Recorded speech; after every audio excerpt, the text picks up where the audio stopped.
Inflation has climbed again, putting more pressure on American households. And all of this weighs heavily on the Federal Reserve's upcoming decision next month on potentially raising interest rates. The September CPI report showed consumer prices were up 0.4% from August, so that's the month on month, and about 8.2% year over year. In a statement, President Biden said, quote, working to give middle-class families some breathing room in dealing with their costs is critical. Today's report, he says, shows some progress in the fight against higher prices, even as we have more work to do. Does it really? Let's bring in Diane Swonk. She is the chief economist at KPMG US. Diane, the Fed's raising interest rates to bring inflation down. These numbers suggest it isn't working. What's your reaction? How should we connect the dots? Is that accurate from your point of view? Well, I think it's important to sort of start of where the Fed is starting from. The Federal Reserve believes that it first moved into restrictive monetary policy territory, that's tighter credit conditions, when they raised rates in September by 75 basis points. Before that, they thought interest rates were at zero, were at neutral. And I think that's an important starting point because it's why the Fed has been so reluctant to say that it's going to stop, hitting the brake. And now, in fact, we're going to see, I think, easily another 150 basis points or 1.5% by the end of the year, taking that short-term interest rate up to 4.5% and likely up to 5% in 2023. What's important, though, too, is at the same time, the Fed is reducing its balance sheet, and that's going to tighten credit conditions as well. And this is not a precise process, and it's very hard because it's nonlinear. We've already seen the fragilities abroad in terms of some bond market vigilantes in the UK not liking their budget and what's going on there, and then backing off, having to back off of that. This is a very important time because we've got not just the Federal Reserve raising rates, we've got those rate hikes ricocheting around the world with central banks around the world raising rates at the same time, and those things will begin to feed upon each other to not only cool off the economy, but slow it down quite a bit as we move into winter. Well, and one of those indicators about a cooling economy is the labor market, which we've been keeping a close eye on. 228,000 Americans filed for unemployment benefits last week. That's higher than the week before, but unemployment still remains at about 3.5%. Obviously, it is not good news for the Fed that inflation has continued and is now at 0.4% higher than in August. But given that, combined with these new jobless claims, what direction do you see the labor market heading and the Fed heading when they're looking at their next potential rate increase? Well, unfortunately, we're going towards a collision course. The labor market has held up remarkably well, and that's wonderful as long as you get wage gains that outpace inflation, not wage gains that are underpacing inflation. And so that's not good enough. And the only way to get there is to have better balance in the labor market. And so the Fed is in this really tough place right now where it's trying to bring demand down to meet a supply constrained world, and those constraints apply to the labor market as well. They can't make new workers out of nowhere. And, short of immigration changes in immigration policy that might allow better balance and more real wage gains in the U.S. economy, we have this shortage of workers that's feeding inflation in the service sector, and it's very hard to derail without a rise in unemployment as well. We do see a recession as we move into the end of this year in 2023, and that's very painful. From the Fed's perspective, they're looking at it, they look at inflation like a cancer that can metastasize. If you don't deal with it now, you have a much more chronic and severe condition down the road. All right, Diane Swonk, thank you. All right, Shalom. First and foremost, Salaki. Shalom. First and foremost, I'd like to give all praises and glory and honor to Yahweh Ba'ashem, Yahweh Shai, Ba'ashem, Wakakadash, and double honors to the elders and apostles, a great millstone, preaching this word truthfully and sincerely. And shalom to the Akim, that be like unto the speckled bird, preaching the word truthfully and sincerely.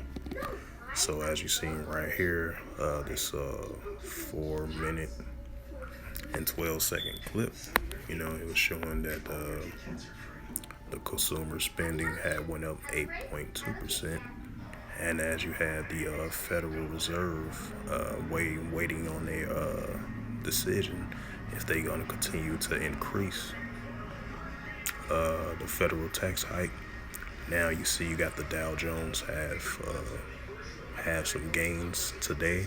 And I was just looking at the Dow Jones earlier today. They got a increase of the Dow Jones 803 points. And I mentioned yesterday in my video, you're gonna have times where the Dow Jones is gonna have some good solid gains, positive gains for a couple of days, a winning streak. Then it's gonna have times where the stocks and bonds is gonna crash as well too. So it's a up and down scale slope. And then I mentioned before again as well too that the Dow Jones reacts to what's going on economically, globally as well too. Like with the jobs report, the jobs claim, the unemployment rate, adding more jobs, the inflation, oil production, gas prices globally, economically. So that's what they, the stocks and bonds. That's what it reacts to. If it's gonna have a positive reaction or a negative reaction. So it's a up and down balanced slope. And then I believe it was another article I just seen, I say about like 20-30 minutes ago, Joe Biden was saying that the inflation was down like what? The inflation and the consumer spending was down like 2%, which was not true. And the statistics showed that the consumer spending went up once again to like 8.2%. So it climbed up to 8.2%. Because at first, earlier in this, early this summer, it was like 9.1 to 9.2. Then it went back down to 8.5 in August, all the way into September, I believe. Now you got this new report. It climbed back up to 8.2. So the consumer spending definitely been increasing for the past couple of months. And the inflation increasing. Times where it had went down a little bit, but the inflation increased back up once again. So it's showing another great sign of modern day Babylon as far as economic. How you doing, man? Oh, hey, Mom. Oh, you did? Oh, glasses look nice. Yeah. I had one of those checks. You got your stuff. Oh, okay. Thanks. I love these checks. Yeah. Auntie said she got up and dressed. Right. I need some. Yeah. That's why I'm going to do that car so I have some. Right. So I'll be like a bum. And that sick pet. I'm going to chew down 100 of them big. Right. You know what I'm saying? Mm-hmm. Yeah, I hear what you're saying. You don't have a color kind. Oh, what's up, Mark? You don't need them keys. I got my glasses out of like you fine. Get out of here, man. I told Aunt I need something. I'm tired of going looking like a bum. I'm really here. Yeah. I can't get myself left. I'm tired of it. Oh, thanks for praying. I'm tired of that shit. You take your shit back here. Slovakia. Let's talk to my OG. But yeah, hey, he's still gonna even if the stocks goes up currently right now as it went back up after yesterday's slip of the Dow Jones yesterday. I did a video mentioning on it. So it still is gonna be a continuing up and down scale slope of the Dow Jones. NASDAQ and the S&P 500 is gonna continue to have a up and down balanced slope because the stocks, it reacts to what's going on currently economically and globally as well too. As you have the Federal Reserve of the Wall Street, they wait in their decision next week if they're gonna continue to raise the tax and increase the federal tax hike to continue to ease the inflation, which is not going to work because the inflation keep on consistently going up, along with the consumer spending as well too. And I'm gonna bring out a scripture of about modern day Babylon is falling economically. That's Revelations 18:2. And let's see.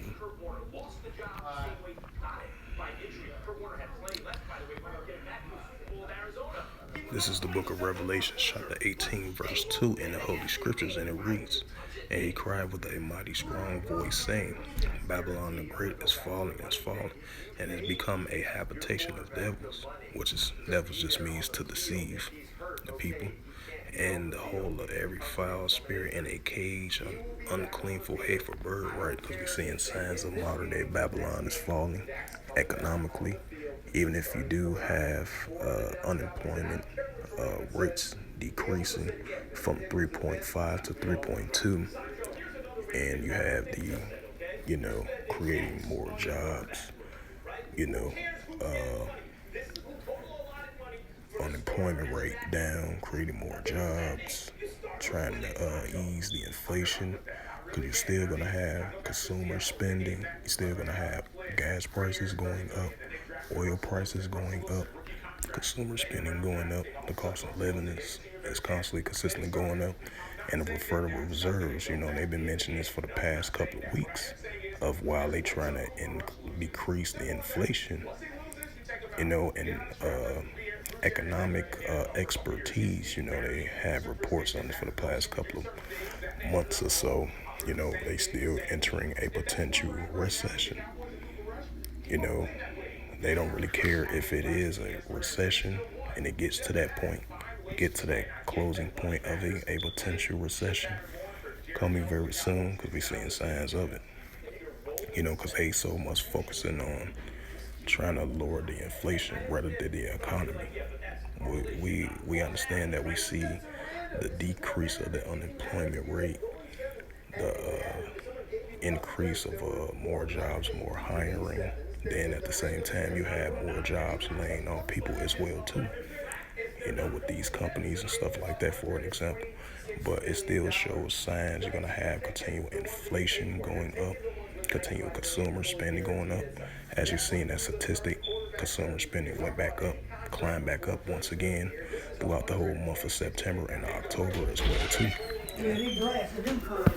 Yeah. I got these noodles. It's usually something I got that stuff, but I ain't gonna use the season. Right. Make these like Chinese food.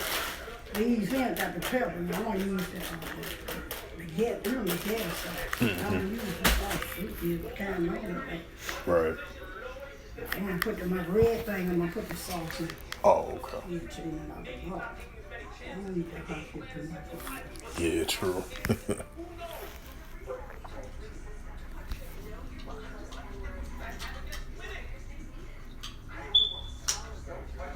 Well, I said, I thought you paying $12 a month. I said, well, I'm paying. You tell what's I was paying $12 a month. I'll be having my car. Right. I'll say somebody would.